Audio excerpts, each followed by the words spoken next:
सत्संग जी, प्यार से बोलिए। धन निरंकार जी। आज का विषय है लोभ। बचपन से ही हम सुनते आए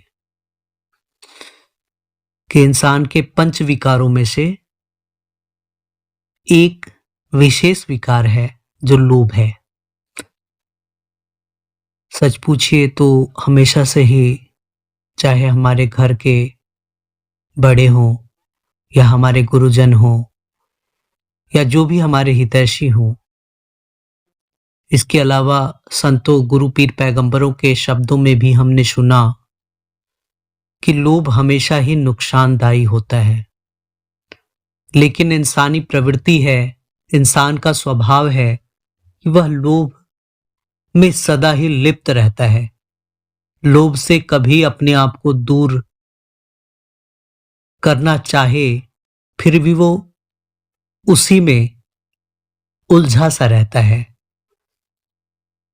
संत कबीर जी ने कहा, 5 बरस का भोला भाला, अब तो 20 भयो, मगर 25 माया कारण, देश विदेश गयो। 30 बरस की जब मति उपजी, नित नित लोभ नयो। माया जोरी लाख करोड़ी, कबहु न तृप्त भयो। जन्म तेरा बातों ही बीत गयो। कि बचपन से ही लोभ का बीजारोपण हो जाता है। हमें खिलौना चाहिए, हमें ये चाहिए, हमें वो चाहिए। उसके बाद धीरे धीरे बड़े हो गए तो हमें ऐसा करना है, हमें वैसा करना है, हमें ये दिलाना ही पड़ेगा। फिर शादी ब्याह होती है, उसमें भी डिमांड्स कि हमें ये दे दो, हमें वो दे दो, हमारे पास ये नहीं है, हमें ये भी मिल जाता तो अच्छा होता। फिर नौकरियां कर रहे हैं या बिजनेस कर रहे हैं, उसमें भी कहते हैं कि ये मेरा घाटा क्यों हो रहा है, इसमें तो फायदा होना चाहिए। और हमें ये भी करना है, हमारा पड़ोसी कैसे इतना आगे बढ़ रहा है या हमारा मित्र कैसे आगे बढ़ रहा है, क्यों ना उसे गिरा दिया जाए, क्यों ना उसे परेशान कर दिया जाए, क्यों ना उसे धोखा दिया जाए, क्यों ना उसकी भी संपत्ति लूट ली जाए।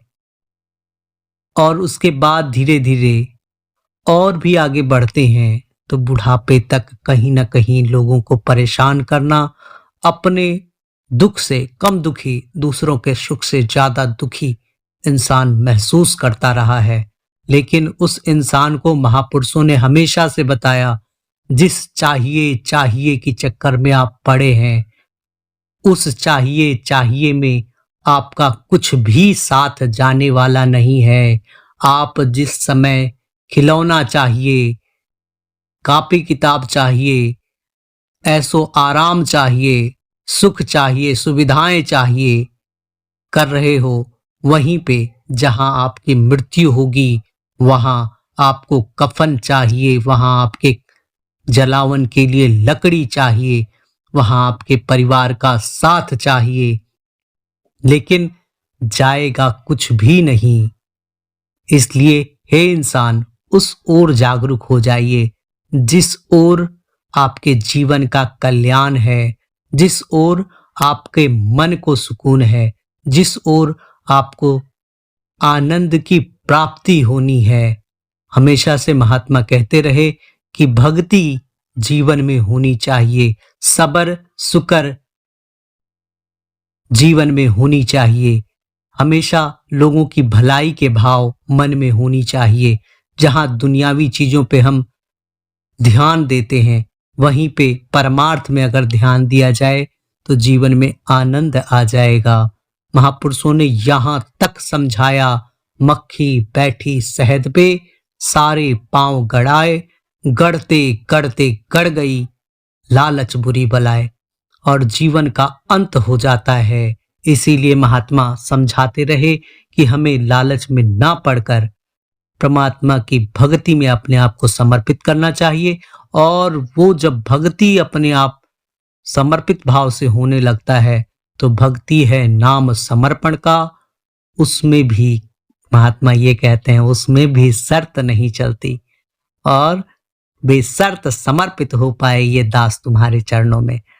आइए हम सभी के मन में ये ध्यान बना रहे, बेगर्ज, बेशर्त और नम्रता पूर्वक श्रद्धा के साथ भक्ति का आनंद ले। सबका भला करो भगवान, सबका सब विधि हो कल्याण के भाव हमेशा मन में रखें।